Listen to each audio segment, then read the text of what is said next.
ಬಿಡದಿ ಟೌನ್ಶಿಪ್ನ ಎರಡನೇ ಹಂತದ ಅಧಿಸೂಚನೆ ಬಿಡುಗಡೆಯಾಗಿದೆ. ಎರಡನೇ ಹಂತದ ಅಧಿಸೂಚನೆ ಬಿಡುಗಡೆ ಮಾಡಿ ಸರ್ಕಾರ ಆದೇಶ ಹೊರಡಿಸಿದೆ. ಕೆಜಿ ಗೊಲ್ಲರಪಾಳ್ಯ, ಬನ್ನಿಗಿರಿ ಮತ್ತು ಅರಳಾಳಸಂದ್ರದಲ್ಲಿ ಭೂಮಿ ಸ್ವಾಧೀನಕ್ಕೆ ಅಂತಿಮ ಅಧಿಸೂಚನೆಯನ್ನು ಹೊರಡಿಸಿದರೆ, ಅದರ ಜೊತೆಗೆ ಹೊಸೂರು ಗ್ರಾಮಕ್ಕೂ ಕೂಡ ಈಗ ಅಧಿಸೂಚನೆ ಹೊರಡಿದೆ. ಈ 4 ಗ್ರಾಮಗಳ ಭೂ ಸ್ವಾಧೀನಕ್ಕೆ ಅಂತಿಮ ಅಧಿಸೂಚನೆಯನ್ನು ಹೊರಡಿಸಲಾಗಿದೆ. ಬೆಂಗಳೂರು ದಕ್ಷಿಣ ಜಿಲ್ಲೆ ರಾಮನಗರ ತಾಲೂಕಿನಲ್ಲಿರುವಂತಹ ಗ್ರಾಮಗಳಿವೆ. ಒಟ್ಟು 4,940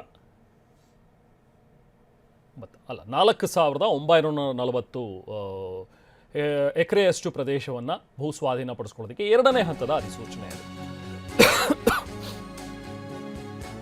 ಗ್ರಾಮದಲ್ಲೇನೆ 315 ಎಕರೆ ಭೂ ಸ್ವಾಧೀನ ಮಾಡ್ಕೊಳ್ಳೋದಕ್ಕೆ ಅಧಿಸೂಚನೆಯಲ್ಲಿ ಹೇಳಿದ್ದಾರೆ. ಇದರಲ್ಲಿ 5 ಎಕರೆ ಖರಾಬ್ ಜಮೀನು ಕೂಡ ಸೇರಿದೆ. ಹಾಗೆ ಬನ್ನಿಗಿರಿ ಗ್ರಾಮದಲ್ಲಿ 775 ಎಕರೆ 6 ಗುಂಟೆ ಭೂ ಸ್ವಾಧೀನ.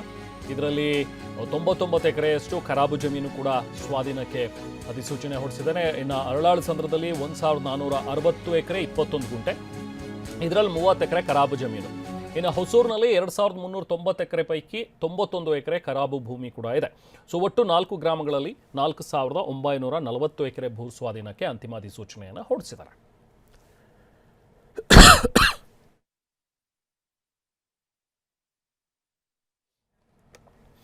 ಬನ್ನಿ ಮತ್ತಷ್ಟು ಡೀಟೇಲ್ಸ್ ಪಡೆಯೋಣ. ನಾವು ಪ್ರತಿನಿಧಿ ಪ್ರಶಾಂತ್ ನಮ್ಮ ಜೊತೆಗೆ ಜಾಯ್ನ್ ಆಗಿದ್ದಾರೆ. ಪ್ರಶಾಂತ್, ಆಗಲೇ ನಾವು ಮಾತಾಡ್ತಾ ಇದ್ವಿ, ಆಲ್ರೆಡಿ ಡಿ.ಕೆ. ಶಿವಕುಮಾರ್ ಅವರು ಹೇಳಿರುವಂತಹ ಒಂದು ವಿಚಾರ, ಒಂದು ಸಮಿತಿ ರಚನೆಯ ಬಗ್ಗೆ ಹೇಳಿದ್ದಾರೆ. ಅದಾದ ನಂತರ ಈಗ ಅದರ ಬೆನ್ನಲ್ಲೇ ಎರಡನೇ ನೋಟಿಫಿಕೇಶನ್ ಕೂಡ ಹೊರಡಿಸಿರುವಂತದ್ದು ಬಗ್ಗೆ ಈಗ ರೈತರು ಏನು ಅಭಿಪ್ರಾಯನ ವ್ಯಕ್ತಪಡಿಸ್ತಾ ಇದ್ದಾರೆ? ಯಾಕಂದ್ರೆ ಅವರು 1 ವರ್ಷದಿಂದ ಪ್ರತಿಭಟನೆಯನ್ನ ಮಾಡ್ತಾನೆ ಇದ್ದಾರೆ, ಕೈ ಬಿಡಬೇಕು ಅಂತ. ಬಟ್ ಇಲ್ಲಿ ನೋಡಿದ್ರೆ ಸರ್ಕಾರ ಅಧಿಸೂಚನೆಯನ್ನು ಹೊರಡಿಸ್ತಾನೆ ಇದೆ. ಇದು ಆಲ್ರೆಡಿ 4,940 ಎಕರೆ ಭೂ ಸ್ವಾಧೀನಕ್ಕೆ ಈಗ ಎರಡನೇ ಹಂತದ ಅಧಿಸೂಚನೆ ಕೂಡ ಹೊರಡಿಸಿದೆ ಸರ್ಕಾರ. ಪ್ರಶಾಂತ್, ಖಂಡಿತ ರೇಮಾನ್, ಈ ಒಂದು ಬಿಡದಿಯ ಭೂಜ್ವಾಲೆ ಸದ್ಯಕ್ಕೆ ತಣ್ಣಗಾಗುವಂತಹ ಲಕ್ಷಣಗಳಿಲ್ಲ. ಕಳೆದ 1.5 ವರ್ಷಗಳಿಂದಲೂ ಕೂಡ ಬೆಂಗಳೂರು ದಕ್ಷಿಣ ಜಿಲ್ಲೆ ರಾಮನಗರ ತಾಲೂಕಿನ ಬೈರಮಂಗಲದಲ್ಲಿ ಪ್ರತಿಭಟನೆ ಮಾಡ್ತಾ ಇದ್ದಾರೆ. ಅದರಲ್ಲೂ 2 ದಿನಗಳ ಹಿಂದೆ ಮಂಡಳ್ಳಿ ಗ್ರಾಮ ಅಕ್ಷರಶಃ ರಣಾಂಗಣವಾಗಿತ್ತು. ಮೊದಲ ಹಂತದ ಫೈನಲ್ ನೋಟಿಫಿಕೇಶನ್ ಅಲ್ಲಿ ಆ ಮಂಡಳ್ಳಿ ಗ್ರಾಮ ಕೂಡ ಇತ್ತು.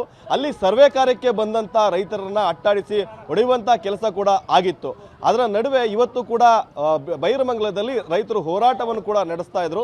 ಸರ್ಕಾರ ನಮ್ಮ ಪಾಲಿಗಿಲ್ಲ ಅಂತೇಳಿ ಸರ್ಕಾರ ವಿರುದ್ಧ ಆಕ್ರೋಶವನ್ನ ವ್ಯಕ್ತಪಡಿಸಿ ಒಂದು ಅಂದ್ರೆ ಸ್ಥಿತಿ ಕಾರ್ಯ ಮಾಡುವಂಥದ್ದಕ್ಕೂ ಕೂಡ ಮುಂದಾಗಿದ್ರು. ಅದ್ರ ಮಧ್ಯೆ ಇವತ್ತು ಮಧ್ಯಾಹ್ನ ಸ್ವತಃ CM ಡಿ.ಕೆ. ಶಿವಕುಮಾರ್ ಅವರು ಕೂಡ ಬೆಂಗಳೂರಲ್ಲಿ ಸುದ್ದಿಗೋಷ್ಠಿಯನ್ನು ನಡೆಸ್ತಾರೆ. ಅದರಲ್ಲಿ ಈ ಒಂದು ಯೋಜನೆ ನನ್ನ ಯೋಜನೆ ಅಲ್ಲ, ಕುಮಾರಸ್ವಾಮಿ ಅವರ ಯೋಜನೆ. ಆ ನಂತರದಲ್ಲಿ ಬಂದಂತಹ CM ಅವರು ಎಲ್ಲರೂ ಕೂಡ ಮುಂದುವರಿಸ್ಕೊಂಡು ಬಂದಿರೋದು, ಅದನ್ನ ನಾವು ಮುಂದುವರಿಸ್ಕೊಂಡು ಹೋಗ್ತಾ ಇದ್ದೀವಿ. ಇದರ ವಿರುದ್ಧ ಅಂದ್ರೆ ಈ ಒಂದು ವಿಚಾರವಾಗಿ ರೈತರು ಏನು ಹೋರಾಟ ಮಾಡ್ತಿದ್ದಾರೆ, ಅಧಿಕಾರಿಗಳ ಹಲ್ಲೆ ಮಾಡಿದ್ದಾರೆ, ಇವೆಲ್ಲವುಗಳ ವಿಚಾರವಾಗಿ ಒಂದು ಸಮಿತಿಯನ್ನು ಕೂಡ ರಚನೆ ಮಾಡ್ತೀವಿ. ಏನು ನಮಗೆ ಅರ್ಜೆಂಟ್ ಇಲ್ಲ, ಜೊತೆಗೆ ಬಲವಂತದ ಭೂ ಸ್ವಾಧೀನ ಮಾಡೋದಿಲ್ಲ. ಯಾರೆಲ್ಲ ರೈತರು ಒಪ್ಪಿಗೆಯನ್ನ ಕೊಡ್ತಾರೆ ಆ ಒಂದು ರೈತರ ಭೂಮಿಗಳನ್ನ ಮಾತ್ರ ನಾವು ಅಕ್ವಿಸೇಷನ್ ಮಾಡ್ಕೊಂತೀವಿ ಅನ್ನೋ ಮಾತುಗಳು ಹೇಳ್ತಿದ್ರು. ಅವರು ಮಾತುಗಳನ್ನ ಹೇಳ್ತಿರುವಂತಹ ಮಧ್ಯದಲ್ಲೇ ಕೂಡ ಎರಡನೇ ಹಂತದ ಅಂತಿಮ ಅಧಿಸೂಚನೆ ಕೂಡ ಬಂದಿರುವಂತದ್ದು. ಅದರಲ್ಲಿ ಪ್ರಮುಖವಾಗಿ ಮೊದಲ ಹಂತದ ಅಂತಿಮ ಅಧಿಸೂಚನೆಯಲ್ಲಿ 516 ಎಕರೆಗಳಿಷ್ಟು, ಅದರಲ್ಲಿ ವಡೇರಳ್ಳಿ ಆಗಿರ್ಬೋದು, ಕೆಂಪಯ್ಯನಪಾಳ್ಯ, ಮಣ್ಣಳ್ಳಿ 3 ಗ್ರಾಮಗಳಿದ್ವು. ಇವತ್ತು ಎರಡನೇ ಹಂತದ ಅಂತಿಮ ಅಧಿಸೂಚನೆ ಕೂಡ ಹೊರಡಿಸಿರುವಂತದ್ದು. ಅದರಲ್ಲಿ 4 ಗ್ರಾಮಗಳಿದ್ದಾವೆ. ಅದರಲ್ಲಿ ಹೊಸೂರು, ಬನ್ನಿಗಿರಿ, ಕೆಜಿ ಗೊಲ್ಲರಪಾಳ್ಯ ಮತ್ತೆ ಬನ್ಗಿರಿ, ಈ 4 ಗ್ರಾಮಗಳಿಂದ ಸುಮಾರು 4,940 ಎಕರೆಯಷ್ಟು ಭೂ ಸ್ವಾಧೀನಕ್ಕೆ ಎರಡನೇ ಹಂತದ ಫೈನಲ್ ನೋಟಿಫಿಕೇಶನ್ ಕೂಡ ಹೊರಡಿಸಿರುವಂತದ್ದು. ಇದು ಇಲ್ಲಿನ ರೈತರ ಆಕ್ರೋಶಕ್ಕೆ ಕೂಡ ಕಾರಣ ಆಗ್ತಾ ಇದೆ.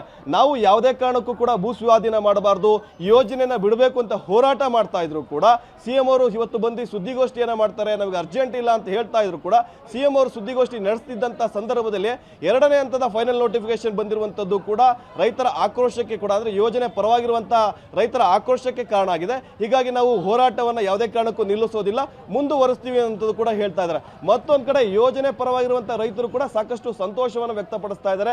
ಇಲ್ಲಿ ಪಟಾಕಿಯನ್ನ ಸಿಡಿಸುವಂತದ್ದು, ಸಿಹಿ ಹಂಚೋದಕ್ಕೂ ಕೂಡ ಮುಂದಾಗ್ತಾ ಇದ್ದಾರೆ. ಯಾಕಂದ್ರೆ ನಾವು 20 ವರ್ಷಗಳಿಂದ ವನವಾಸವನ್ನ ಅನುಭವಿಸ್ತಾ ಇದೀವಿ, ನಮ್ಮ ಜಮೀನುಗಳನ್ನ ಕೊಳ್ಳುಕೊಳ್ಳುವಂತರಿಲ್ಲ, ಕಡಿಮೆ ಬೆಲೆ ಇದೆ, ನಮಗೀಗ ಫೈನಲ್ ನೋಟಿಫಿಕೇಶನ್ ಹೊರಡಿಸಿ ಅಂತೇಳಿ ಹೋರಾಟವನ್ನ ಮಾಡ್ತಾ ಇದ್ರು. ಅದರ ಬೆನ್ನಲ್ಲೇ ಇವತ್ತು 4 ಗ್ರಾಮಗಳ 4,940 ಎಕರೆಯಷ್ಟು ಫೈನಲ್ ನೋಟಿಫಿಕೇಶನ್ ಅಂತ ಎರಡನೇ ಹಂತದ್ದು ಸೆಕೆಂಡ್ ಫೇಸ್ ನಲ್ಲಿ ಹೊರಡಿಸಿರುವಂತದ್ದು. ಅವರ ಸಂತೋಷಕ್ಕೂ ಕೂಡ ಕಾರಣ ಆಗಿದೆ. ಅವರು ಕೂಡ ಮತ್ತೊಂದು ಒತ್ತಾಯವನ್ನು ಮಾಡ್ತಾ ಇರುವಂಥದ್ದು ಆದಷ್ಟು ಬೇಗ JMC ಅಂದ್ರೆ ಸರ್ವೆ ಕಾರ್ಯ ಮಾಡಬೇಕು, ನಮಗೆ ಪರಿಹಾರವನ್ನು ಕೊಡಬೇಕು ಅನ್ನೋಂಥದ್ದು ಕೂಡ ಒತ್ತಾಯ ಮಾಡ್ತಾ ಇದ್ದಾರೆ. ಒಟ್ಟಾರೆ ಈ ಒಂದು ಬೈರ್ಮಂಗ್ಲ ಗ್ರಾಮದಲ್ಲಿ ಈ ಒಂದು ಯೋಜನೆಗೆ ಪರ ವಿರೋಧ ಚರ್ಚೆ ನಡೀತಾ ಇದೆ. CM ಅವರು ಸ್ವತಃ ಈ ಒಂದು ವಿಚಾರದಲ್ಲಿ ಎಂಟ್ರಿಯನ್ನು ಕೊಟ್ಟು ಯಾವುದೇ ಬಲವಂತ ಮಾಡೋದಿಲ್ಲ ಅಂತ ಹೇಳ್ತಾರೆ. ಅದರ ನಡುವೆ ಫೈನಲ್ ನೋಟಿಫಿಕೇಶನ್ ಏನು ಹೊರಡಿಸಿರುವಂಥದ್ದು ಸೆಕೆಂಡ್ ಫೇಸ್ ಅಂದ್ರೆ ಎರಡನೇ ಹಂತದ್ದು ಈ ಒಂದು ಯೋಜನೆ ವಿರುದ್ಧ ಹೋರಾಟ ಮಾಡ್ತಿರುವಂತಹ ರೈತರ ಆಕ್ರೋಶಕ್ಕೆ ಕೂಡ ಕಾರಣ ಆಗಿದೆ.